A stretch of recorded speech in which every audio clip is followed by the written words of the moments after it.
kitang luna yeng basangi santi si pork na bahon na bada santi lahendri si khwaidigi number 1 da union government ki counter insurgency ki internal moi policy national internal security ki number 1 sina kanglu masen khanana ba internal contradiction sem ba jim leptana dum semeba sima dum tawla ringai di santi di lere roi adu warga di ihousi lotion gadra haibu question lei mogi ju 2027 de di loina ba india ge na lotion bagi poni maoist ki adegi uji tawriba surrender ga tawi ga ngarang nam ju lisingani tawi ga haise sigi si north issue adu gi mongdi yeng bagi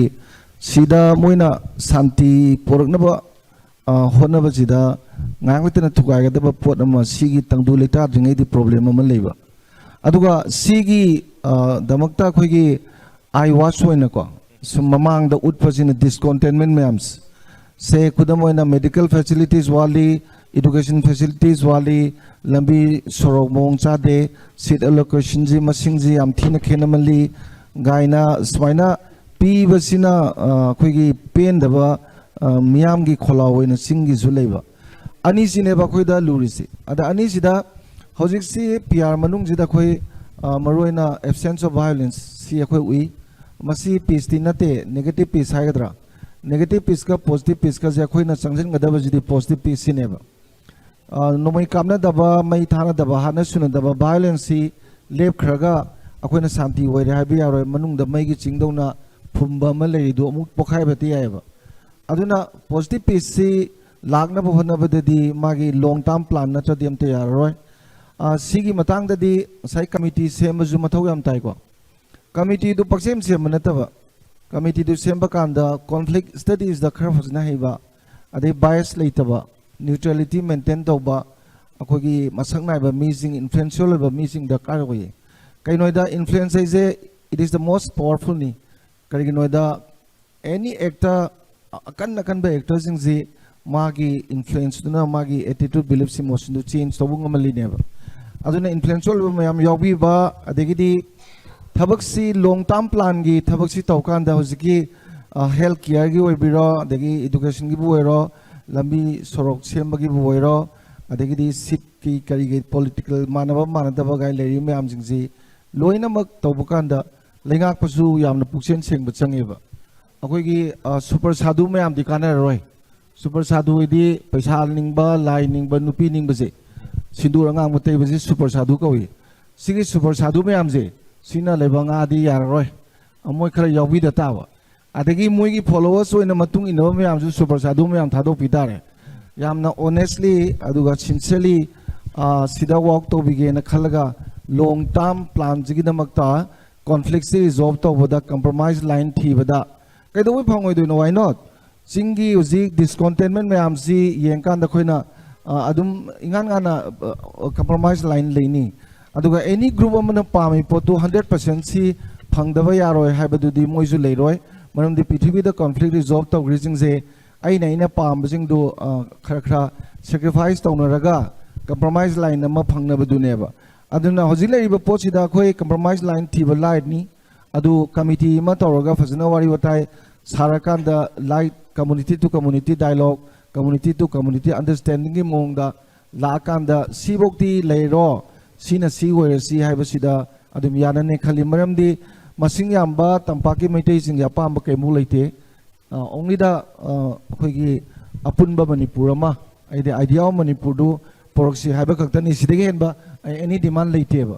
aduga atopa community singina naga or su kuki or su animaki oina ngasagi panjagi ba discontentment me amdu ngalite high ba hai je khoina moigi pen da bu identify toromnina adugi du discontentment du minimize to bhai si ngasagi long term policy da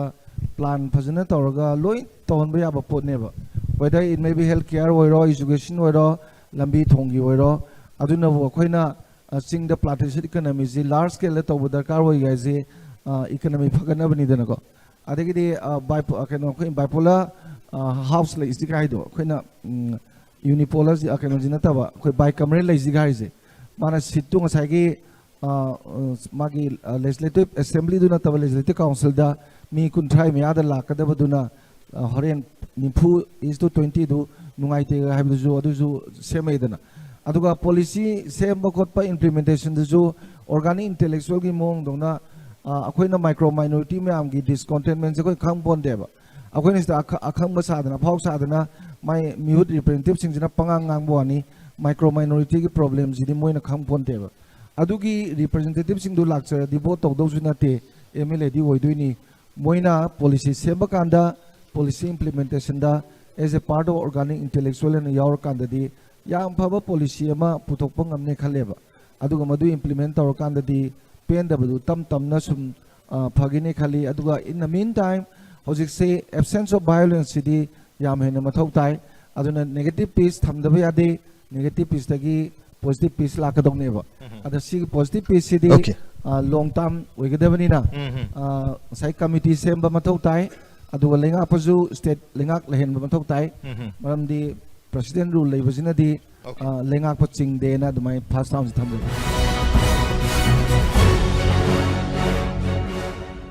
3 non-negotiable elements or steps for peace in the state of Manipur. November ki tang taruk tareta akogi su daleriba UPF adigi maruena keno wari sabada condition taruk mutham gibadu se IDP freely chalan ba highway hangtokpa khulai CRPF da thamba adedi moigi manung da kai gumba illegal immigrants samade deport tokba aidi loi su greba da adugi du ngasi bawda PR sina tokdaba adugi du tawbiyo na from media degidi CSO singna khara kanna takshan bajima number 1 tawbibu ko adug hak tawda santi di pura layani moi du loi sure ba poto ade ani subada popular government am leiba government si leiba matamda khoigi leigadol ba government tuna number 1 neutrality maintain toba ade ani subada maroina state list yaur ba power se 61 subjects si center na khud sukthing thingjan handawa ade ahum subada akoi da laiba paramilitary force army loina bag moisu neutrality maintain toba aduga lengak pasingna yamaroina packaging the issues na any issues lakan dako both the center and the state amam toina sat solution gibase mai kanu helakta overburden samohandaba sigi jima tobiraba aduga yamaroina committee amadi soiduna maki sembi utare committee duna in course of time sumain leba matamjida wayotai sarga saigi trust deficit to menkhanabagi honabiba sima yamhena mathau tai aduga long term policy dadi saigi lebang akpiriba singduna aina saiju mathakda panjagiba pende haibu mayamdu overcome tonanaba khara honabi tare in course of time ko adugi du natragadi soya ro kenoda aigi si pende haibu mayamdu sum yeng dana khoina santi porpadi aroi ba dane baina sai negative piece hoina do ana positive piece ki si lobududi lengak pana matam changna to bitare health ki education gi lambi thong gi ade economy gi income lagna ba plantation economy wera ade agriculture horticulture singda 92% je productive when tare sigi si lengak na dait lobitare aduga center na kaidongoi da su santi prona bohna bada akhoi miyam jingje baligi hameng holoidamni ado moina santi tasengna por ningadi number 1 da moi middle space praja jingje hana